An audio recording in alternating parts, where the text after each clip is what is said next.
Good evening, sir. Indraman sir, any family issue? No, we are not having any issue. No, Just no, now it's, I am asking Indramani, sir. Yes, my father is not well, so I am attending him. I just come for this webinar purpose. Very He is very sorry. much aged and he is not well. So just last 10 days I'm here. At the hometown? At hometown, yeah. In Sultanpur, it is near Lucknow, 150 kilometers from Lucknow. Okay.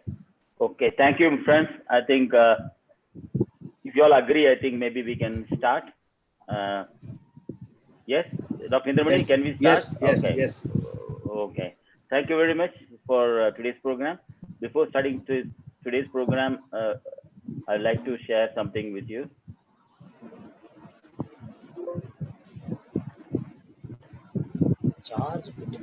Friends, this is very sad news that we lost one of very able agricultural engineer, Dr. Pradeep Porkar. He was professor and head of agriculture process engineering at Dr. Punjab Rao Deshmukh Krishi Vidyapeeth, Akola, Maharashtra, and was just 55 years old. He is known for his dal mill work. He has been a good friend of mine and good friend of ISA.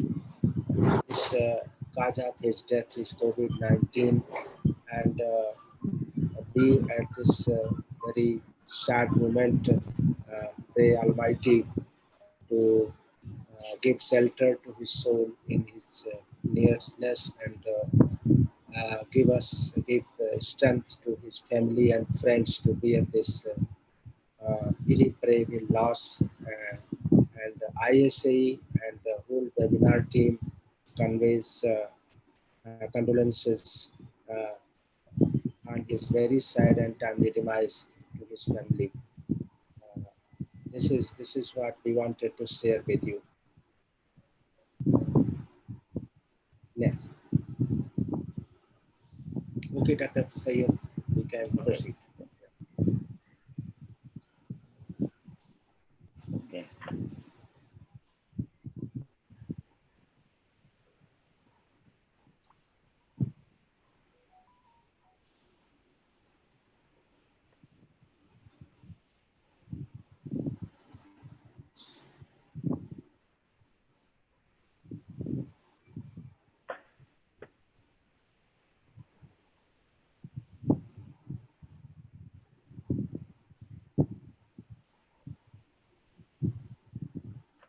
Dr. Sharma had joined.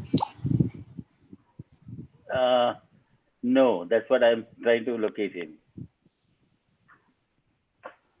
Can you please?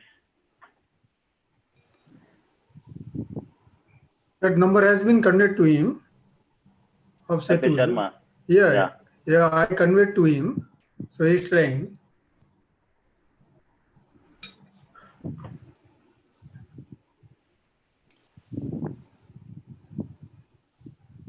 Otherwise, I think he's trying to join inside. Yeah. I asked Vijay to talk to him to. भाई बैठ रहा नहीं बैठ.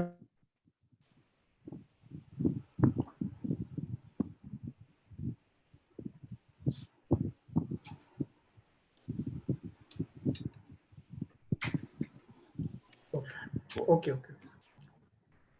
What I would suggest sir, he is trying. So if we can take the second one first. Yes. Yes. Dr. Indramani, I think probably better. We take Dr. Kotnala first, and then please, yeah. Yes.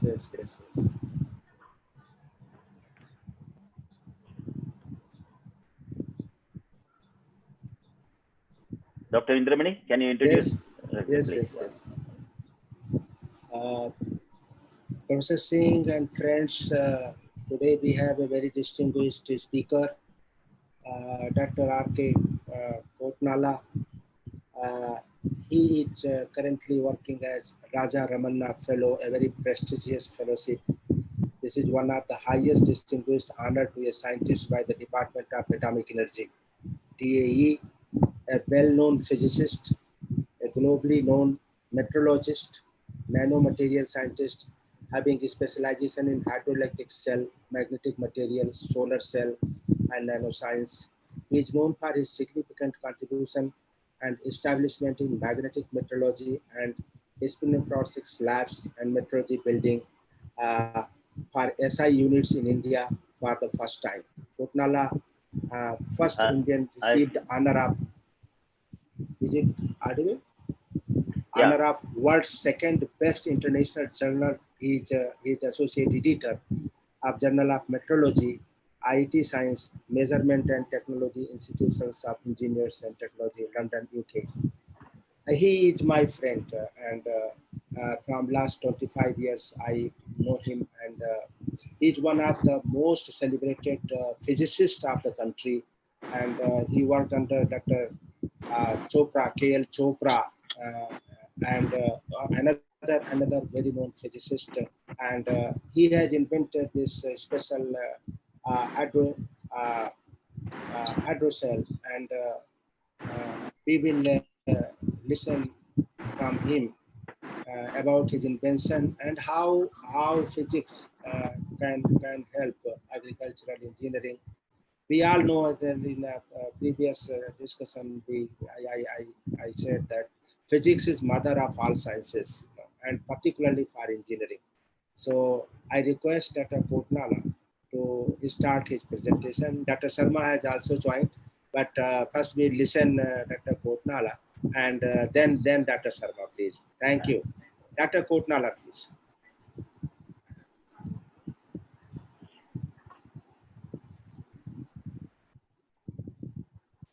Good evening to all. Thank you very much, Professor Indramani, for getting me the chance to speak to engineers, particularly of who are working for the agricultural equipment, innovations, new thing. That is one of the very important need for the country. I'm thankful to all the panelists. There is a Dr. Gajendra, Dr. Ismaili, then Dr. Neeraj Sharma has also appeared, Dr. Kumar, then the Dr. R. Vijayanathan. I'm sorry if I'm unable to spell. It's a nice way of getting interacted with each other. And here, before getting into anything, I would like to speak for a revolutionary invention which has been done by the combination of interdisciplinary fields, that too materials oxygen deficient property plus nanoscience and finally electrochemistry. So combining all the three, we have come to a level, a hydroelectric cell. The hydroelectric cell, in a simplest way, it is a device which works only few drops of the water. In fact, it splits the water molecule at room temperature without providing any external energy, electrolyte, any chemical, acid, alkali, and that is all instant, and everything is from India. So it's a pride of India that we have come out with a revolutionary invention, which is hydroelectric cell. So I would like to share with you all the screen of my presentation so that we can say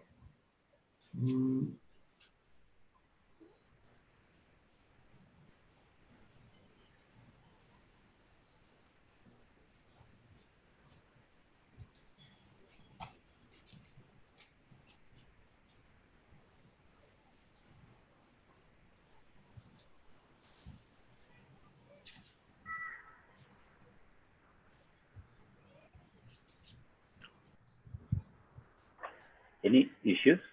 Post disabled participant screen sharing. What? Okay, just a second. Yes, now you can try. Okay.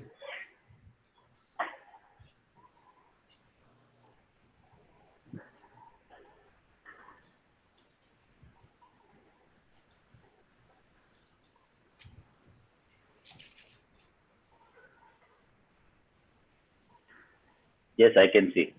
You can see? Yes. Yes. Okay. Thank you. Mm.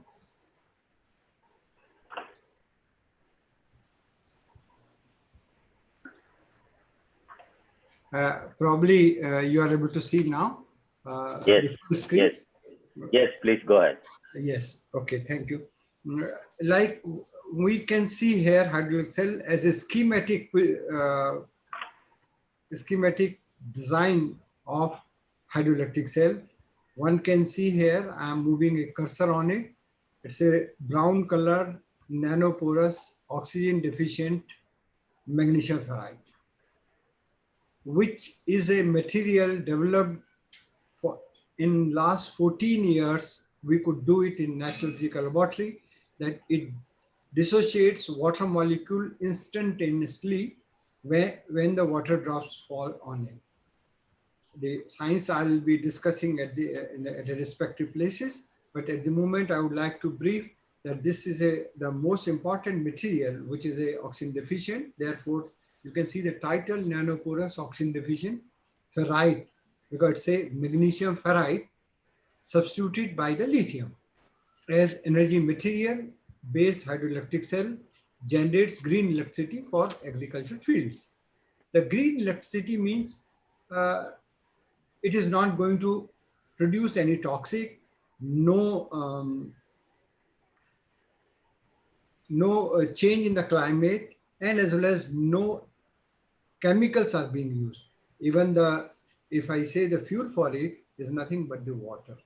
When this pellet has been developed in last 14 years in our lab, we have been working on for a long time on this. Then we had put the two electrodes. One is a white comb structure that is nothing but our inert cathode, silver. Silver, we have put the silver small strips from the paste of the silver, and on the other face, opposite face of our the magnesium ferrite pellet, we have attached the anode, which is the zinc. What is happening when a water falls on the surface of the cell, on the particular this material, magnesium ferrite, we immediately get the H plus and OH ion. Now the H plus ion cannot move alone. It has to go through the water molecule. Therefore, we call it a hydronium ion, H3O plus. H3O plus will move towards the silver, and on the OH ion will move towards the zinc. Once it moves towards the zinc, it forms a zinc hydroxide nanoparticles again. And from there, the two electrons are released, and those two electrons are given to the H3O plus ion, means the hydronium ion, at silver cathode, and there the hydrogen gas is evolved. So it has got the dual advantage that it produces a small amount of the hydrogen gas while it is producing the electricity by splitting water molecule.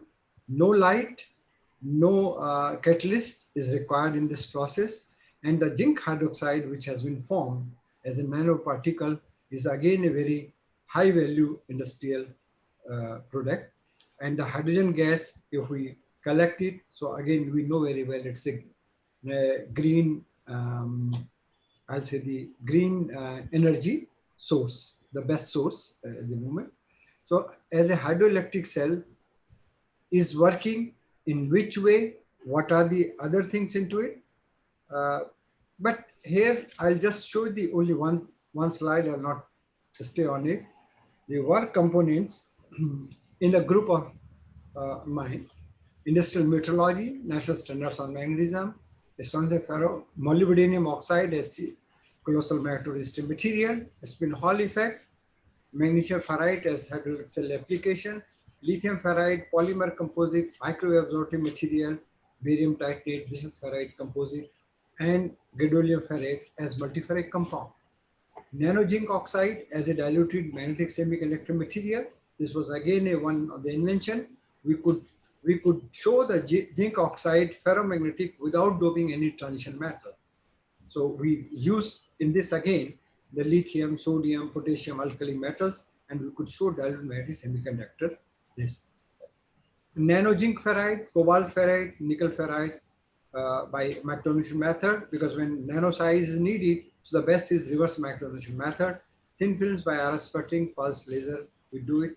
And I have got a long experience of silicon solar fabrication and technology development on this.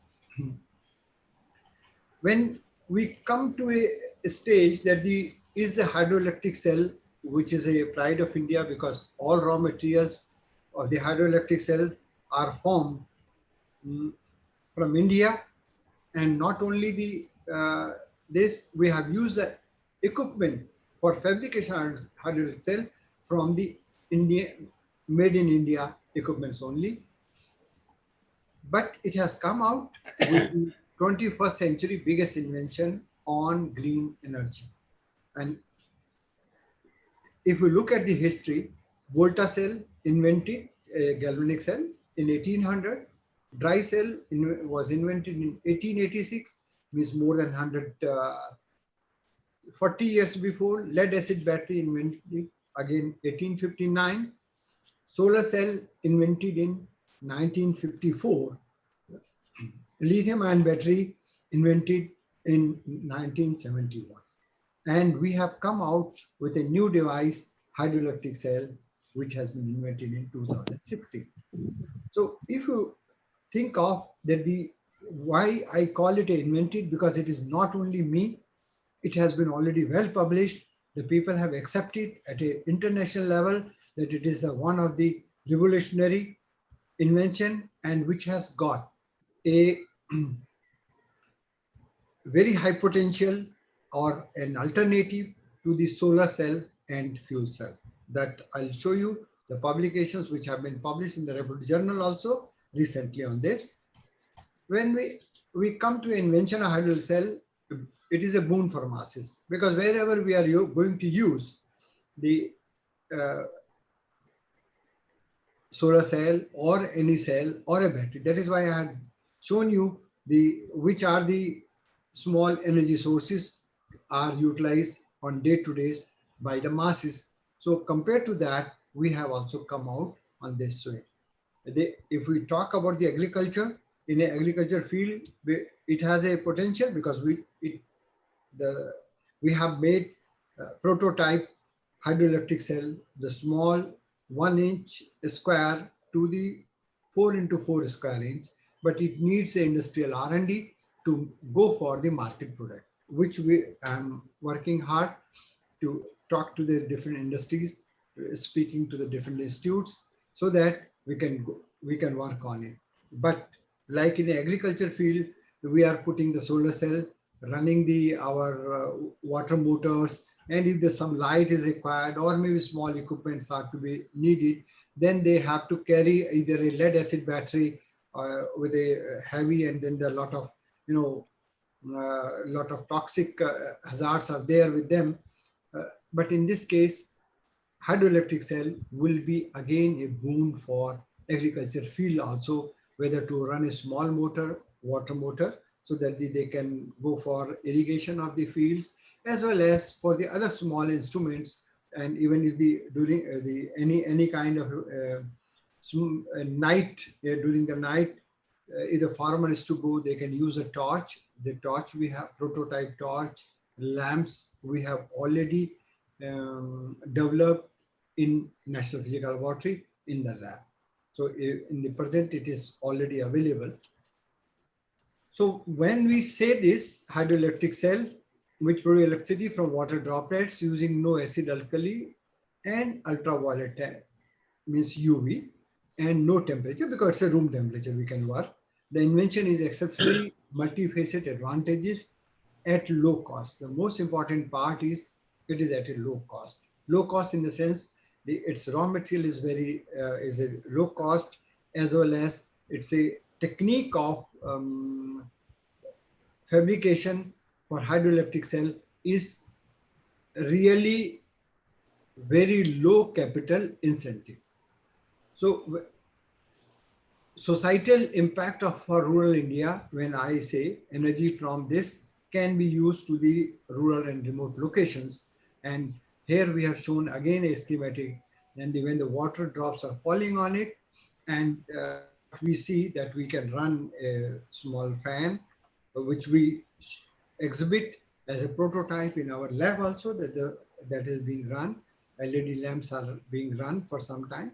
And then the nano zinc hydroxide, the pure hydrogen gas, all are used for the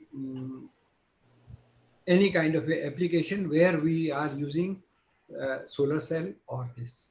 Electricity generation, when I say that how it has been, the question appears that what should be our mechanism for obtaining the electrical power out of it. So what is happening when the water, you see at a lithium ferrite, where we have created oxygen deficiency, because oxygen deficiency material then traps in a semiconducting behavior of any ferrite or any metal oxide. It traps the electron, and that electron attracts water molecule coming close to it in such a way that it immediately gets dissociated into the ion form. Because unless it will not have the intimate contact that is needed at a level of atomic level. So that is obtained through the oxygen deficiency of the material.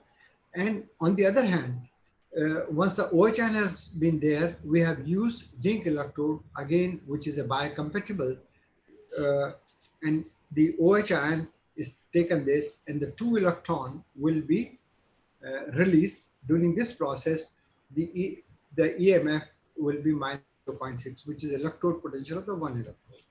Similarly, when the H3O plus ion will come to this side, and taking the 2 electrons released from the our zinc electrode, you get the hydrogen and the 2 water molecule. Again, the electrode potential is 0.22 volt. Therefore, cell potential is 0.98 volt. And for the 1-inch hydroelectric cell, in short, it is written, it has got open cell voltage 0.95 volt, peak current 45 milliampere, current density 27 milliampere, which is very close to the solar cell. Of course, it's lesser than that, but very close to the solar cell output. Initial power output is 25 milliwatt per centimeter square. This is the first paper which you could publish in International Journal of Energy Research, WILE, in 2016. And how it works, what is the way of working? Because it is not the only what is happening at the surface, because this surface of the ferrite or metal oxide, we have already worked on 22 compounds and we have published, which are the metal oxide, ferrites, composite, multiferrite materials. On all that, if we create oxygen deficiency, then after that we create nanopores, because the material, in this material, we have got porosity nanopores at the around 32%. So if I look at from the small surface, which is like this, and the 1 nanopore, if I look at in this, what is happening? This water molecule, when it has been dissociated into the, I'll call it a proton or the hydrogen ion. So that hydrogen ion gets trapped inside the nanopore, because whenever there is a hopping of the H plus ion, so that is getting into the nanopore, and in nanopore, what we are finding that these are further physically dissociated by the enough electric field developed by the H plus ion trapped inside the nanopore. Nanopore size is around 20 nanometer and even the 50 nanometer, because that's a variation between the different nanopores which we have generated through the engineering of the material. And the length is most of the time between 100 to 200 nanometer. And here the H plus ion getting inside, you just take a simply Gauss theorem and you find the electrostatic field inside is very high, and that dissociates, which is about 1000 volt per centimeter, and that spontaneously keeps on dissociating water molecule into the this nanopore, and then they are just immediately providing lot of H plus ion and OH ion. That is why we are able to get continuously, or I'll see sustainability of H plus and OH ion. In this process, the water has been sprayed on the sample. Zinc is our, you can see, I have already explained about it. Mm, but the question was, is it we were only working on it? Because what we have done, it's not a simple way, because science is quite, interlaced with the different fields, and we could get it in the 14 years work, continuous constant work. Uh, and then the device development another 2 years. But if you look at the worldwide efforts, prior to 2016, I'm talking about, so worldwide efforts on innovative sources of electricity generation, people are working how the water can be used. So you or most of you know very well, top university institutes working for last 60 years on photocatalytic UV process to generate hydrogen gas, not electricity. Here we are generating hydrogen gas, zinc hydroxide nanoparticle as the byproduct, and the electricity by water molecule splitting. So we have come out with a non-photocatalytic activity, which is entirely different.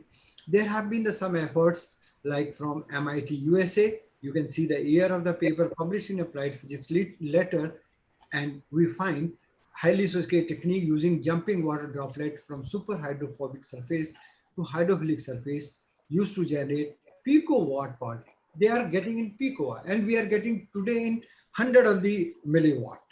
So you can see the level of this. And after this, I don't see any more from the MIT, any kind of publication in this direction. Cement electrolyte, mold investigated to generate very low current, 0.1 milliampere.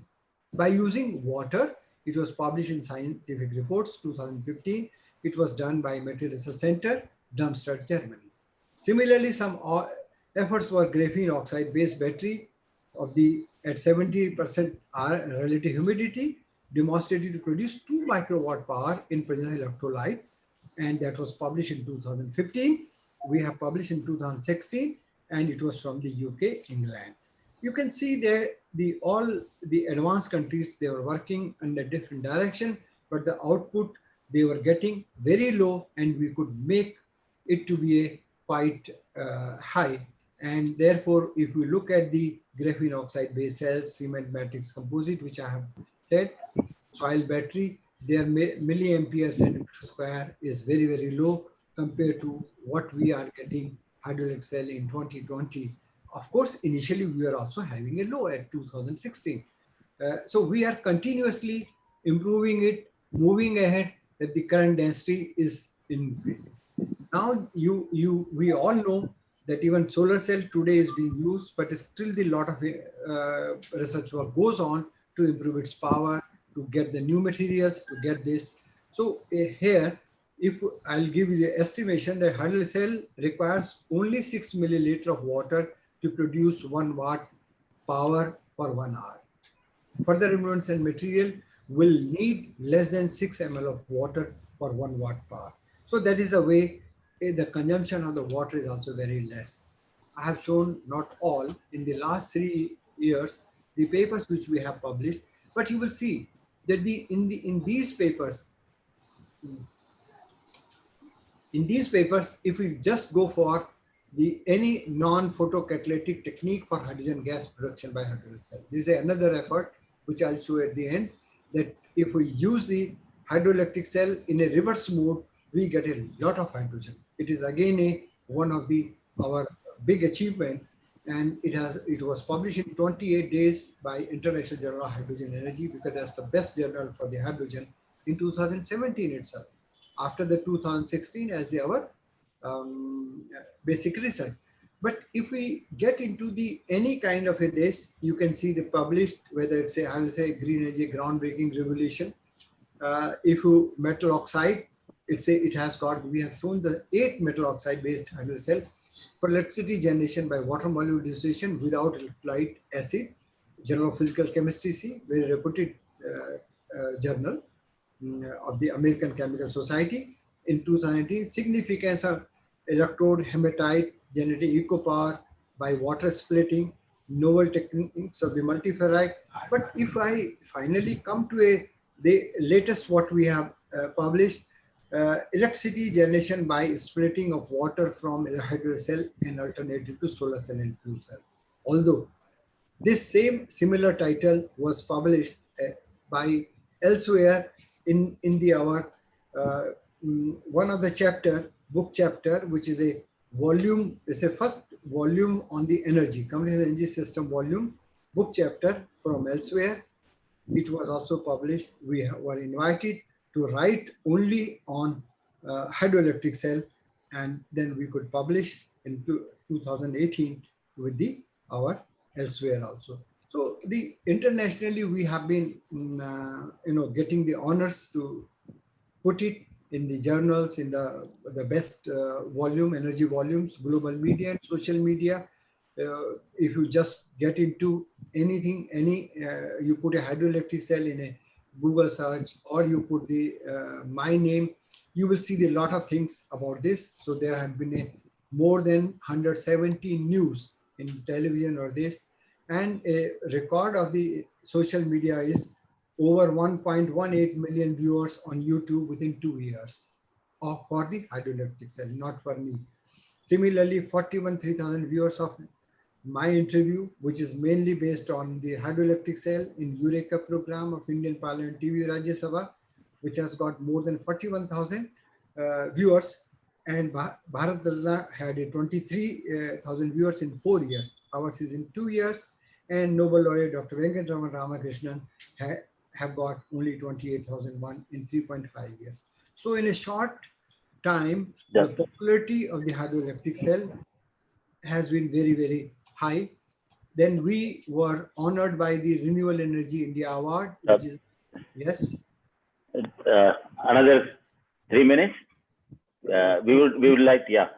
I'll take 5 minutes. Would like to have discussion. Okay. Right, I'll take 5 minutes only. So okay. This is here Dr. Jyotisha, my co-inventor, myself. We were honored with the Renewable Energy Award on the platform of solar cell, wind energy, biomass energy. They have taken this as a special one, and today we are 27 compounds on the multiferrics, metal oxide composites, and 26 scholars pursuing PhD on it all over the India and abroad also. So international recognitions, I need not to say on this for what I have been doing.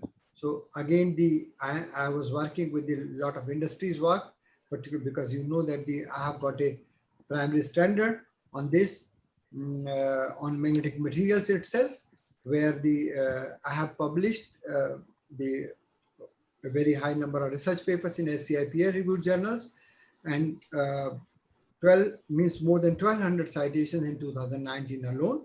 So one can imagine that the citations are also getting quite high in year-wise. More than 1,000 I am getting it. Energy scenario in India. So there are a lot of things are required. Challenge in supply of energy to geographically tough rural areas. So this is one of the best hydroelectric cell can be used best into it. These are the different applications, no toxicity, all indigenous equipment used in fabrication, HEC, facile and cost effective, all raw materials abundantly available in India, because we are using that only, not unlike solar cell, because we import silicon, we import technology, most of the part of the silicon solar cell are from the abroad. So that way, if we say that it is an alternative to the both of them, recently we had come out with a green diya, an alternative to oil diya. During the Diwali, we can save lot of pollution problem by using the oil diya, but that's a green diya in place of the oil diya. Green diya is nothing but a hydroelectric cells have been put into it, and we could go like a burning of so much million kg of the vegetable oils only in Delhi. we get a 6,000 kg of carbon dioxide emission of NOx, then the carbon monoxide per kilometer 2.5 this. So all these can be avoided by utilizing this green diya. This was published on 26 October 2019. We have shown NPL and is shown as a green diya, that how we could just with the water we can go for this. So if these are the different forms of this: small 1 inch, 1 by 1 inch, 2 inch hydroelectric cell. These are the actual picture of the cells. Even this is a tin oxide one, not only the magnesium ferrite, we are using different one. Then when we say that we have done a lot of scientific work on it, what is happening on the TEM has been taken.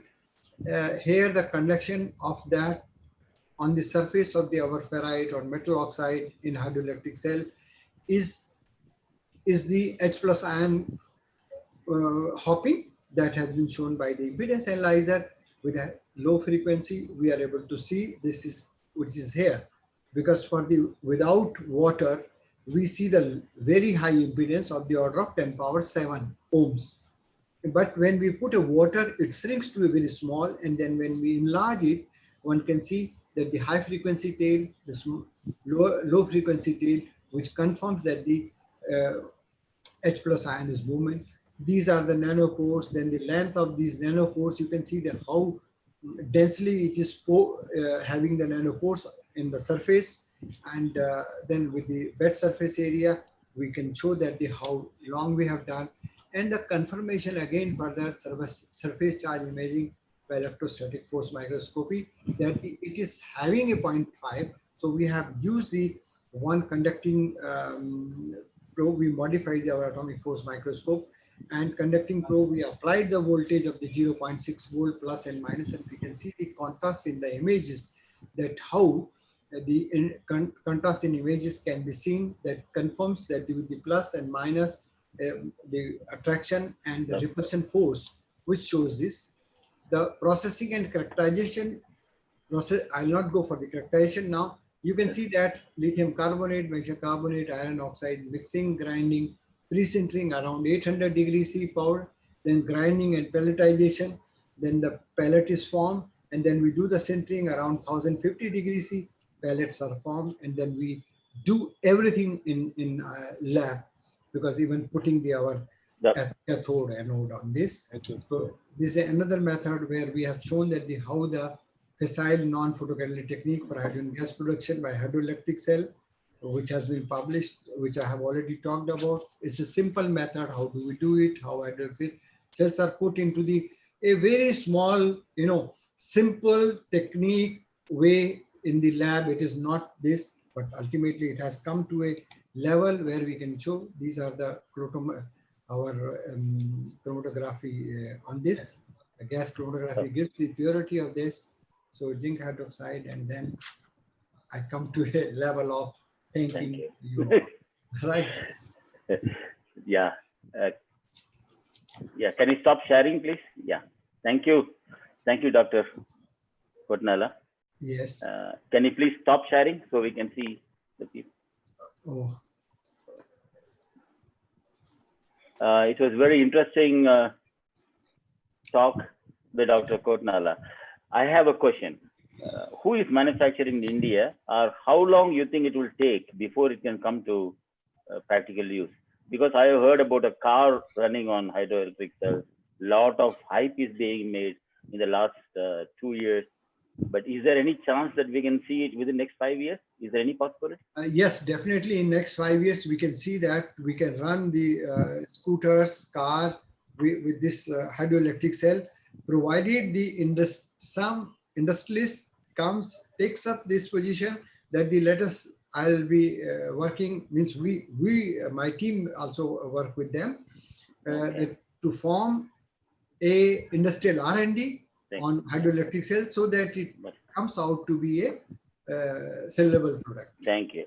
But I think we should hurry it up on that, because most of the work done in Indian laboratories are not reaching the public. I take another question from first is Dr. Barua. Yes. quick questions. We don't have much time. Life cycle Today, emission. Life cycle emission. The emission value, rate of emission, life cycle emission testing. Any assessment is made, or you have any idea? How do you compare with the solar or hydro that you claim there is a green? Any idea? What could be the gram of carbon dioxide equivalent emission per unit of power generations, considering all the input that you have? If you can give any idea about it. Thank you very much. See, when we say that, because ultimately there is no emission of any methane, no greenhouse gases are not there, carbon dioxide is not there, and moreover, whenever we use any kind of electricity from the grid, so that is always treated with the carbon credit, that how much carbon has been already taken away by creating the hydroelectric dam. But in our case, because we are taking the minerals, which are the iron oxide, which you have seen already, the magnesium carbonate or the magnesium oxide or the tin oxide. So they are directly fabricated into the hydroelectric cell. Therefore, it has no issue of that type. And as far as the life is concerned, we have tested already a 4 watt LED lamp for 360 hours in a lab, continuously running with this, and it needs further to be improved, because we do not. Thank you. We have the question from Murthy. Dr. Murthy, please. Thank you, Dr. Sahil. Thank you, Dr. Kotnala, for the great presentation. I have one specific question. I mean, essentially, when I look at your system, you're converting zinc into zinc hydroxide and essentially using that as to drive the whole cell. So what is the possibility of recycling the zinc hydroxide when it clogs the pores? Because I was reading some other presentations elsewhere that said it has a life cycle of 1 week per cell before it basically all the pores are clogged. I don't know for which cell you have read that the life cycle a week, for a week. For the same cell, for the our cell? Yeah, I was basically looking up, curious, so I was looking up your articles and stuff like that. So in one of the articles it said... Thank you very much. Thank you very much. I'm very happy to be prepared for this. You have been looked. No, initially there was a problem of zinc hydroxide was clogging the nanopores. Then the current was decreasing, but that we have sorted out, and now we are getting this. I have told you, like 360 hours. We have continuously run 4 watt with the same cell. No change of the cell. Right? Okay. So does it work in moist air? Okay. Please. Does this cell work in moist air? Like if you have... Yeah. In fact, it's a very interesting question which you have asked. We were working on humidity sensor. Means in a moisture, how the water is being dissociated by the material. So, because in that case, the power is very low, we are getting the picowatt. So moisture is not enough. So when we want in the microwatt also, with the moisture, these improved cells can give. But when we are interested for the milliwatt, so that we can form easily the watt. So that we need to, at this stage, the water only, because the content of water molecule in a drop is very, very high compared to the moisture. Thank you. Thank you. I think we are running out of short of time. I would request Dr. Indramani to come inside. I just, Dr. Kotnala, thank you for the presentation. Very good presentation. I also understand that good science has always been ridiculed. But my question is that the next speaker is Dr. Sharma, Neeraj Sharma. He is advisor to DST. DST has so many programs of, scaling up inventions and other things. During presentation or after the presentation, I would like to have comment of Dr. Sharma that if this is there under our different programs are there, TDB program is there, Technology Development Board is there, others are there. Some industry can be brought, and can this technology be upscaled as Dr. Kotnala is playing everything with Indian. So this I would like to. So this is simple comment, and with this, should we go for the next presentation? Yes. Yes, please. Yes, Dr. Indramani. Friends, Please go ahead. by coincidence, this is a good combination. No, no, thank Scientists you has very come much. up with and that Yeah, was not exactly. initially in the mind. A scientist has come up with an invention which is claiming that this is the best one. And I know Dr. Kotnala and the NPL that this is an institution of great importance. So I would like to understand, we would like to introduce Dr. Sharma. Initially, he will talk on what are the what is ailing agriculture, Indian agriculture from his point of view, and what efforts DST has made to bring in technologies. And Dr.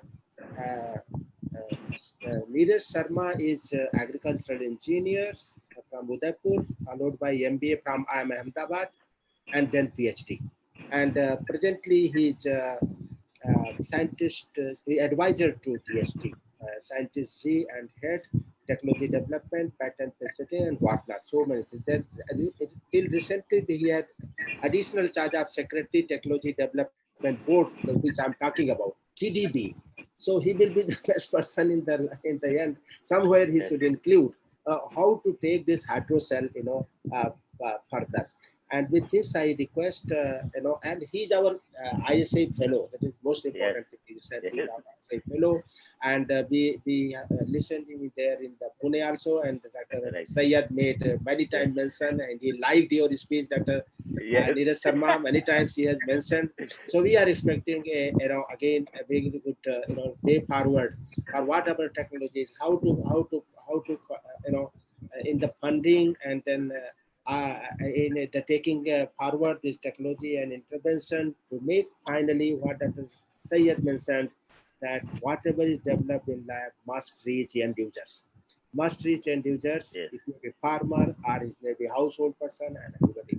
So with this, and he has been very good friend of. Let me remind that we did one exercise with Dr. Sharma, and we came up with an idea that let us ISA proposed some a brainstorming session. We proposed topic on what projects should be funded, and there was a very big marathon exercise. 850 projects came, and many of them have been funded. So I say that for that I again thank Dr. Sharma to you and invite you for the talk.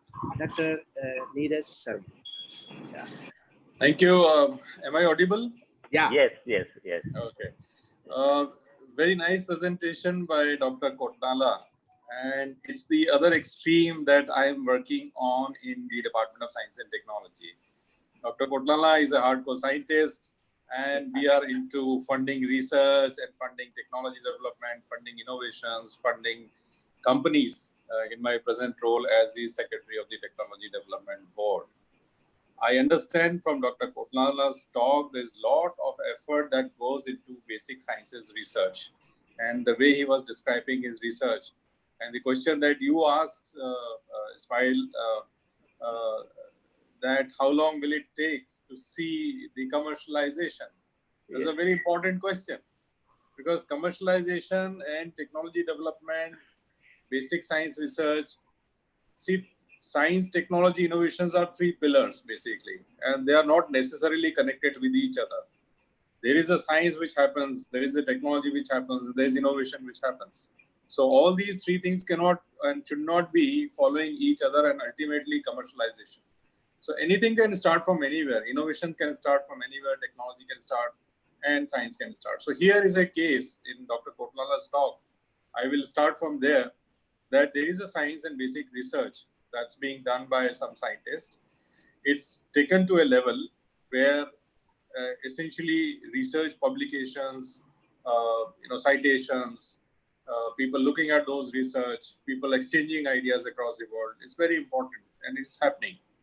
But the question is, how long will it take to see the light of the day in terms of the commercialized products? Now, who is the company? Who are the interested people? Who will take this forward in terms of commercializing this effort? Science and Technology Department has huge number of activities and programs. These can be connected very well, as Dr. Indramani was suggesting and asking me to react to it. We can always go back to Dr. Kotnala, ask him the innovations that he's doing, and then connect. Coming back to my talk, as Dr. Indramani was pointing out, being an agriculture engineer myself, and in the Department of Science and Technology, I could see that this particular domain was getting very less attention, and people were not too keen and interested in this part of the side of engineering. Whereas agricultural engineering essentially is a mixture of three important subjects, which is the structures, if you say civil structures, and the motors, etc., electrical engineering part, and the mechanical engineering. So we have actually in the courses and all of us have studied three basic branches of engineering. So it is not just one engineering that we studied. We studied three parts, and any innovation or any new idea which occurs, it occurs at the crossroads of multiple disciplines. We have seen in the US where multiple disciplines are crossing each other physically also. It is not just departments. They cross each other, they roads, they talk to each other, they have coffee with each other, they understand each other, and therefore the innovations come. So purely agricultural engineering is such a beautiful branch where all the subjects are coming at one point. And this branch can create a lot of new innovations and new ideas, so to say. Based on my experience and my taking over as the technology domain in the science and technology department, as Indramani was mentioning, we developed a program on agrotech based programs. And it was very important for DST to come in this particular domain because a lot of our scientists and engineers, especially agriculture engineers, are working on the farm mechanization, value addition, energy management, post-harvest operations. So to make Indian agriculture sustainable, profitable, competitive through engineering innovations, we created this program, and as Dr. Indramani was mentioning, about 800 such applications came. It was a huge number to deal with in the first place. But to be honest with you, most of them were from different branches, and I don't say that it is not good thing, but we were expecting a lot of agriculture engineers or engineering branch people, should apply because their ideas should be converted into the real-time solutions to the farmers. And this particular program was also started when the Honorable Prime Minister gave a call for doubling the farmers' income. Now, all of us know that the farm holding size is going declining day by day. Farmers are less than 1 acre or 2 acres or 5 acres, these kinds of land holding. The technology plays a very, very important role. And also, if we see the present crisis in which the laborers have moved away, so much of labor has gone away from one place to another place. It is not just construction, but agricultural labor has also moved away. So therefore, it is equally important now to see and look for such technologies which can work on small farms. In fact, I wanted to conduct a survey, and it could not happen. I don't know whether I'll be able to do it now because I have much less time with me now in the Department of Science and Technology, as to understand the technology requirements of a small farmers. ISAE can take this as a subject where we understand what are the technology requirements for small farmers. And I wanted to conduct this survey for 3 or 4 regions in the country. For example, the Northeast is one region which has a very specific agroclimatic challenges. Southern region have different types of agroclimatic challenges, and North and the central part of India. So these are the places I wanted to understand, and based on that understanding, I wanted to bring about the proposals for technology development in agriculture, whether it is farm mechanization or value addition or energy management in production, post-harvest technologies. In fact, on post-harvest technologies, a lot of discussion happened in the Jaipur meeting, and we were thinking as to why not we start some programs, some technologies, wherein we give this post-harvest thing to the farmers at their own very field. Why should they travel distances, taking the field produce, farm produce to several kilometers and find some go downs or some places where they can sell off, or in mandis? Why can't they store it themselves at their own places? And in the best of the times, they can sell their produce. There are technologies in Australia, I know. There are technologies available all across the world. Why can't we do it in India? Why can't we empower our small farmers with these kinds of technologies, which will not only give them scope for doubling their income or at least increasing their income, but also give them an opportunity to sell those products when there is a requirement in the market. So these are the ideas with which I wanted to start, and the MNIT Jaipur consultation, stakeholders consultation was very good event. I think in which Honorable Minister for State, Agriculture and Farm Welfare, Sri Sudarshan Bhagat, also participated. That shows the importance of the program that we had. And we also did an exercise and brainstorming meeting there with the ISAE in Pusa. It was actually the last year in June itself. So June last year we did the same, technology with respect to agriculture engineering. So coming to what can be done, we identified some, basic agrotech areas. For example, the farm mechanization was one area where we thought that small farmers need different kind of mechanization. Sensor-based applications in agriculture and irrigation, that was another area where irrigation can be sensed, and small farmers can save a lot of time, energy, etc. Technologies for pesticides management. This is another important area where we discussed about how to take forward this particular domain. Prevention of losses in crops. Then agri-residue management. In fact, I started a program on waste management technologies. I'll talk a little about this a little later. What this program is all about and what do we do in the waste management technology program. Now, waste management technology program also started, and which also includes agri-waste. And I'll tell you, the huge amount of agri-waste is being produced in the country, and many a times it is just lying there, which is not being used or utilized or converted into any form of the energy or manure or anything. Coming back to the agrotech programs, it was also suggested precision farming and technologies. Now, precision farming is not at all there in India, and countries like Israel are much advanced and much forward in the precision farming technologies. Why can't we have this? In fact, three of my batchmates, we are in a talk in the present moment as well to convert some of the desert lands into the actual farming lands. Technologies are there in which the clay particles are converted into nanoparticles, nano clay particles. In a proportion, they mix it up with water, and then they mix it up with some fields which are, and these experiments have been done in UAE, very successful experiments.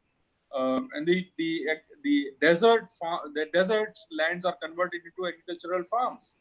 So these are the technologies that we should be talking about in the future.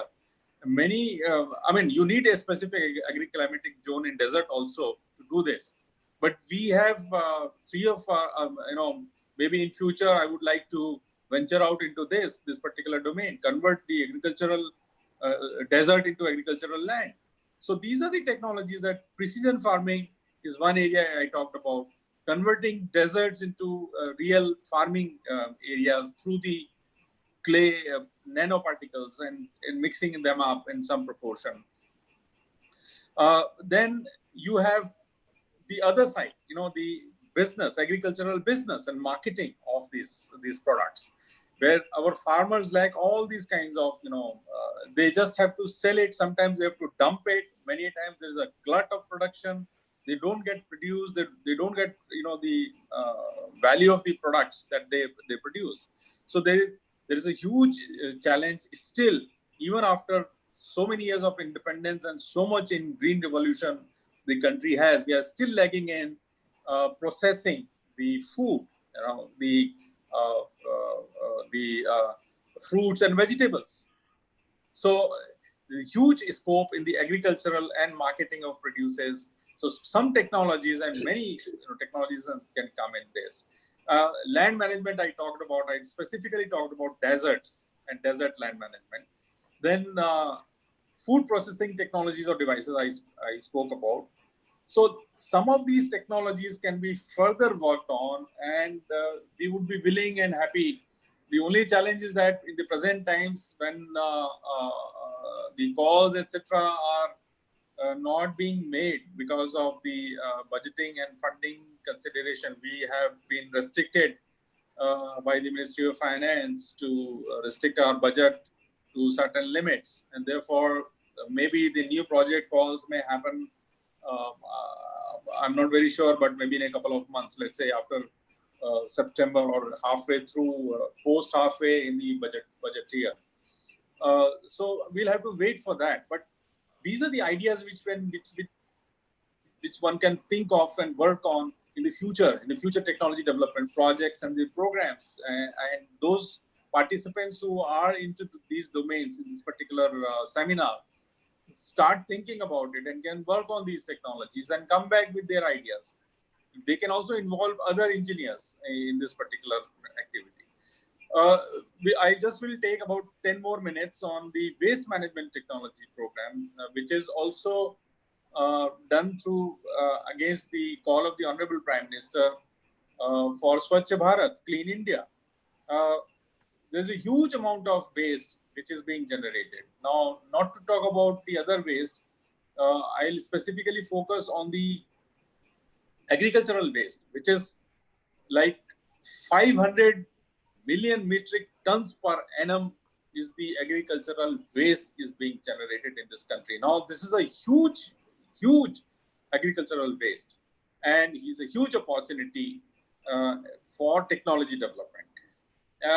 Compared to this, if you want to compare this 500 million metric tons per annum, compared to this, construction and demolition waste is almost equivalent to that, whereas the others are such low. I mean, municipal solid waste is just about 58 million metric tons, municipal solid waste I'm talking about. So comparatively, agricultural waste is a huge amount of waste that we generate in this country. And there is a huge opportunity in terms of technology development in the waste management technology development area. We also have been working on this. We have given calls, etc. And there are projects that we are supporting to convert the solid waste or biomass into electricity, heat, transportation fuels, organic chemicals and polymers, and many other products that can be generated through the bio waste or agricultural waste. Also bio pellets, bio coal, bio CNG, bioethanol, pulp, etc. for paper, and things like that are being supported, and projects have been supported. These are some ideas and some challenges which the younger generation, the scientists or engineers can work upon in the waste management domain. So I'll stop here. A little about my role as Technology Development Board, where we support companies for commercialization of these, we are Technology Development Board is agnostic to the technologies. It supports a lot of technologies, and including agricultural technologies. There are a lot of companies have got support from the TDB. So if you have to take forward the technology through the industrial processes and industry comes forward, there are always a lot of examples in which CSIR labs, DRDO labs, they have collaborated. ICR labs, they have collaborated with industries, and industries have come with their collaboration to us to convert those innovative ideas into commercialization propositions. So there is a wing in BST, which is autonomous board through the Act of Parliament. I am heading that particular board, let's say for about a couple of more months. If something can happen, if some support I can give and provide to the agricultural engineers community through industry support and through industry giving them equity or loan or whichever way, grants, I'm happy to collaborate and support.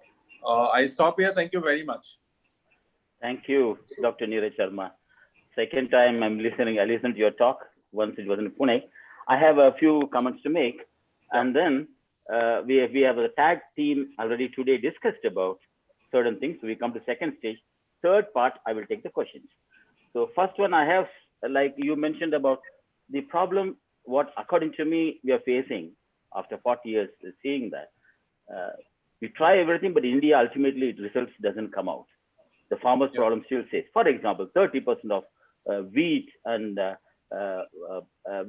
rice we overproduce for the last couple of years, and sugar we are producing 30% more for the last 5 years, according to all the people who know told me. And we are thinking even using rice for ethanol production. Okay, some more suggestions, somebody suggested, which are, and you talked about waste management. Yes, we have actually, I would like to brief you how we started this webinar series was to bring in actually technology. We found out people in the universities, research centers don't know much about technology. So we try to bring in first as a webinar 1.0 series. We try to explain them how to use technology, communication, everything to get the things work. Because people who have drones, they don't know about what is a motor actually, who are using it before. So we try to bring in the technology. And we have a tag team, which is technology application group, which we worked on certain specific areas. We have already worked on, for example, on biogas. We had several speakers, 4 or 5, because again, looking at subsidies and research. Like you told, Dr. Gajan Singh was very specific about the waste management, is the importance of the biogas. We talked about burning problem. Now the problem is transport, logistics. We have a solution for that. Tag team has found some solution. We'll come back to the solution. Then second problem, we talk about the solar power also. We will, for example, 2 lakhs, we have solar pumps already in the field, which are working, which we know, which are not working. And then we have another plan for another 20 lakh solar pump for the farmer. And then we also have a lot of work done on polyhouses, for example, subsidies are given. So ultimately the result to the farmers are not that much as should have been. That's our opinion. And coming to fruit and vegetables are correct. So I would like to show you first a small slide, which shows you some idea what we talked about, the problems and what could be probably a solution. Okay, now here you can see the, first we come back to the second slide. See, we have got subsidies of tractors and equipment subsidies we have. We have the solar pumping, power generation also we have, biogas plants, polyhouses. We have, I know from NABARD people, a lot of energy has been spent on FPOs and FPCs, which like you told is again not a welcoming scene as we see, it's not doing that much it should be. And solar lighting also the complaint now in NABARD finance, whatever it is, recently is the battery issues. And we cannot get that batteries replaced. So what we thought in tax group is probably a community-oriented system where you can have several villages. We already have example of, for example, solar power generation for a village near Jhansi, already has been done for several years, a private company, which is supplying power to the village. Rather than giving a pump facility, solar pump, solar panels for them, probably a village can be taken, a group can be taken, a community, where they can supply the power, as well as they can give different other things, water supply and biogas, for example. Collection will be very easy, logistics will be easy to get the raw materials. So this is one of the ideas what we have. And I would like now actually Dr. Murthy has taken. Dr. Murthy, can you show your slide, please?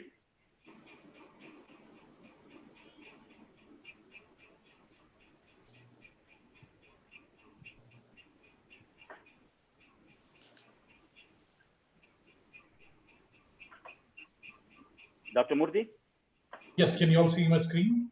Yes, I can. Yeah. Excellent.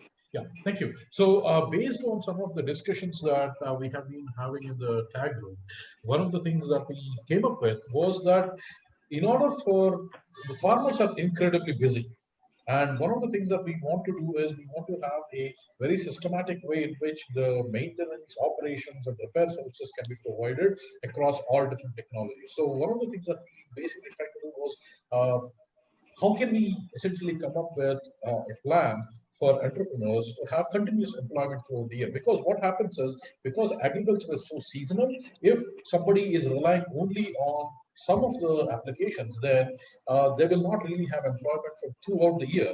Then they may not be, entrepreneurs may not be interested in pursuing that kind of a job. So what we tried to come up with was, here are two examples of agripreneur 1 and agripreneur 2. For example, you can see that that person, we can train them with a basic agriculture engineering, electrical and mechanical engineering skills, and also some kind of certification or something like that, so that they can repair and maintain solar PV systems and RO systems. Then once we have somebody who has those skills, how can we employ them?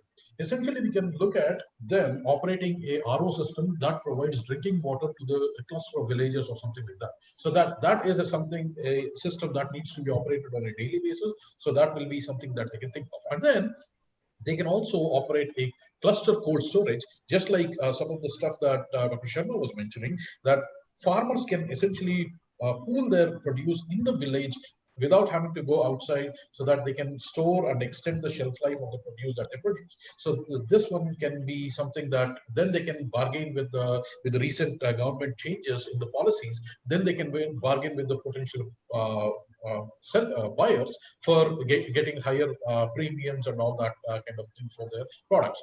Whereas when we look at the seasonal things in terms of maintenance of irrigation systems, solar PV systems, for example, if you want to track the solar PV cells, so you can actually do that on a monthly basis. And then irrigation system once before the Kharif and Rabi seasons. So that's a very seasonal stuff.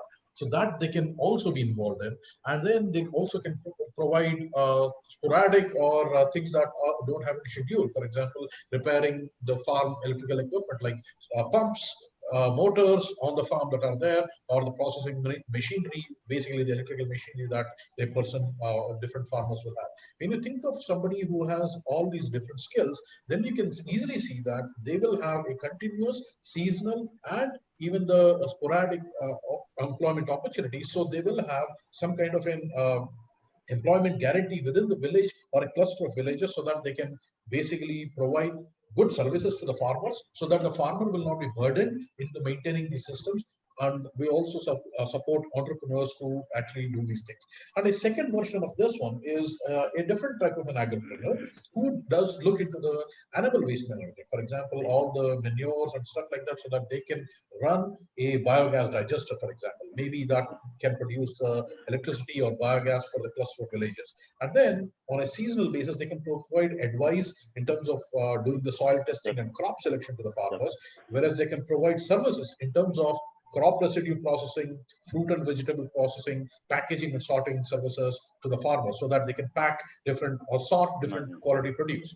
And the required skill sets for this one would be agriculture engineering, some basic wet lab skills, some computer skills to look into the manipulating the crop selection and soil testing and processing. These are two examples of agripreneurs that we can have who will have continuous employment in the villages. So again, these were initial thoughts. Again, this is something open to the forum for comments. Thank you.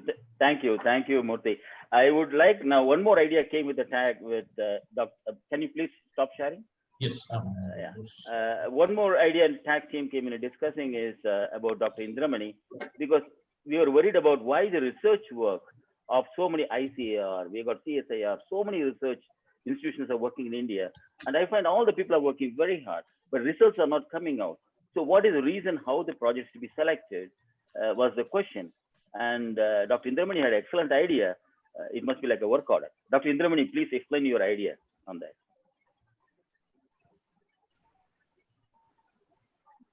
You're muted, Dr. Indramani. एक minute, Dr. He has to open himself. Just a minute. Yeah, thank you, Dr. Syed.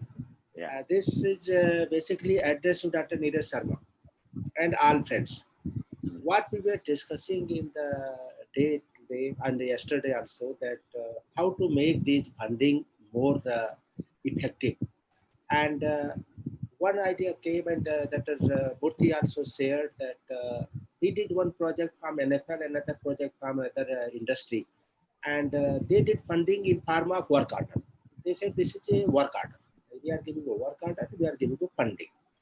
So in that, it was necessary that one product you will give to the, to the industry or to that corporate within full running position, which they can utilize. Our submission was that can DST take up this one, and we can start funding in this way. One, and second, that the way which we did during the this idea was generated in same meeting in Jaipur, which Dr. Sharma was mentioning. I myself was there, and there was a very good meeting in that one in which minister came, and we discussed that agri-tech, DST must take this agri-tech. And then this came again to ISI, and we proposed, no, it is not the whims and wishes of the scientist that he will apply some project and he will be getting. Rather than, let us make idea that is interest of the job. This is the need of the country, need of agriculture, engineering or agriculture. So these are the area you have to apply on these topics only. And on these topics, we will do the funding. So these two things actually we wanted to highlight to the tag team. Since you are in the DST at Hem of Affairs, can we request you that DST should be more making people more accountable when they are taking projects from DST. This was the submission, so that we can end up day we can see that technology has gone to the field, and during technology development also through some third party visits and discussions and inspection and encouragement and modification, and those through ultimately we shall see that technology has come. This we are saying that this is proactive way of utilizing funding in a very effective manner. This I think this is what Dr. Syed. Yes. Yes, thank you. I would like others to have some questions. Anything you can ask questions now. Then we will give it to Dr. Neeraj Sharma opinion and others. Can anybody want to ask any questions or suggestions? Anybody want to say? Dr. Gajan Singh? Yes, please. Yeah, very interesting discussion. I think we should think of diploma level or certificate level courses in specific technologies to create these agripreneurs. There are agriculture engineering diploma courses in certain universities. I think Andhra is probably the leader in that one. But I think we can be very specific if we are talking about waste management or solar power pumping and these things. So we should start training courses, certificate or diploma. Or diploma could be 1 year, 2 year, depending upon the technology we are trying to. So to make it really useful to the farming community. It's a very good idea. Emphasis should be on entrepreneurship, both. You have to have a technology and entrepreneurship mind, because you might train, but if he's not willing to work in a rural area with those technologies and take interest. So I think if we can combine the technology and entrepreneurship together and create a diploma certificate. Yes, Neeraj was going to say something. Yeah, it's a fantastic idea, sir. And there are programs for developing agripreneurs And there are very specific programs, for example, the Entrepreneurship Institute of India, and there are many such institutes in the country who are running agripreneurs programs. So, but then your idea of starting courses, diploma courses, is a very fantastic and is a beautiful idea. I do not know, please pardon me, if such kind of courses are available in India in such a, because every subject cannot be taught in a, let's say, bachelor's degree or something. One has to specialize in something, and not necessarily through the MTechs or other programs, master's programs. So programs like diploma programs are very important, and we have to identify those individuals who are really interested in these, who can become agripreneurs and who should be going to the rural areas, who are from rural areas, who are from that background. Such courses will certainly help. And the main emphasis of this training has to be to come up with a project proposal, what one to establish this entrepreneur in a rural area. So should we give it initial finances, soft term? Yeah, finances are available for conducting technology entrepreneurship. Yeah. Technology entrepreneurship programs. The funding is available. And presently the funding is on. 30th June is the last date. If any organization is interested in these kinds of training programs, they should look at the DST site, and one can always apply online. Technology entrepreneurship programs are available through the DST support. They are there. Yes, sir. Thank you. I have a small question to this. I have talked to at least 2 or 3 universities. I given some talks. Yeah. And when I asked the students, less than 1% of students are interested in doing business or going to some companies to work. They all want government job, especially agricultural. If you don't change this scenario, that is a problem we are facing. The same people coming as professors or whatever working, and it's mundane work. Actually, nothing comes out.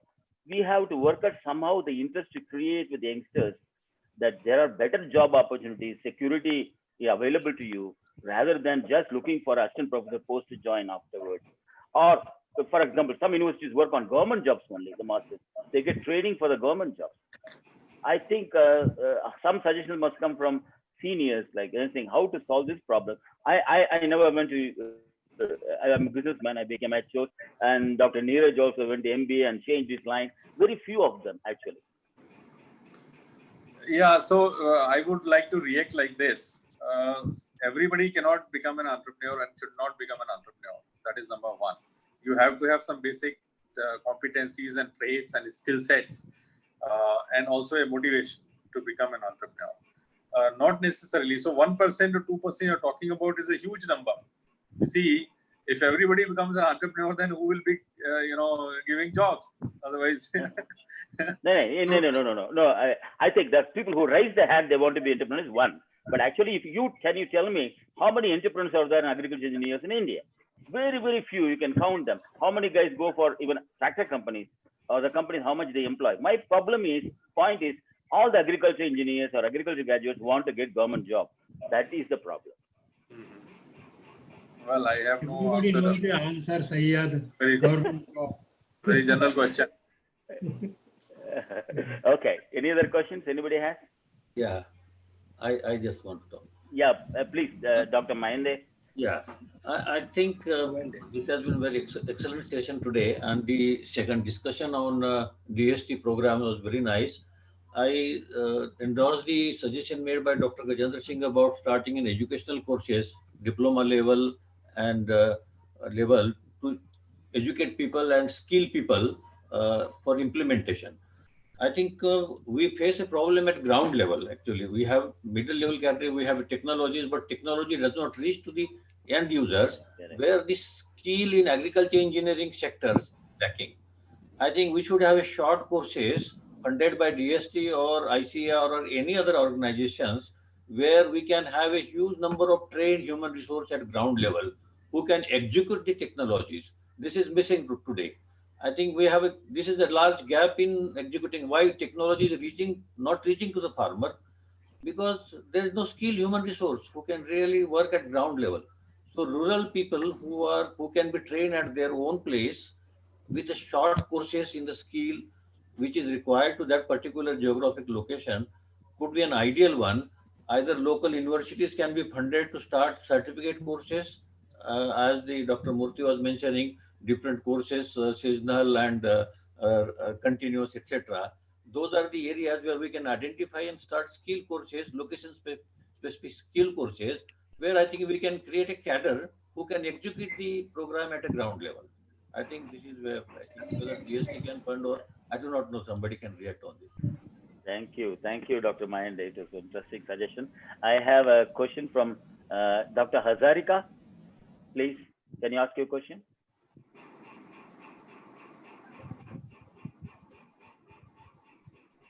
Dr. Hazarika, you have to unmute.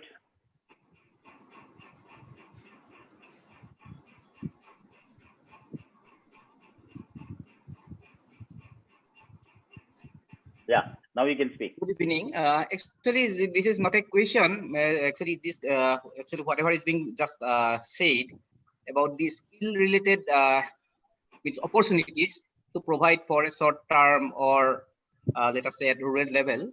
Actually, already what I have learned, or actually I'm associated to that also, in implementation of the same.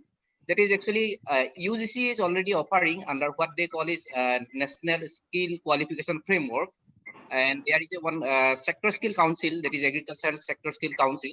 So they are providing even for 10 plus student or 12 plus student, they can be engaged for providing short-term training, which can be of 6 months duration, 1 month duration, 1 year duration, 2 years, like that one, which can be diploma, certificate, advanced diploma, and degree.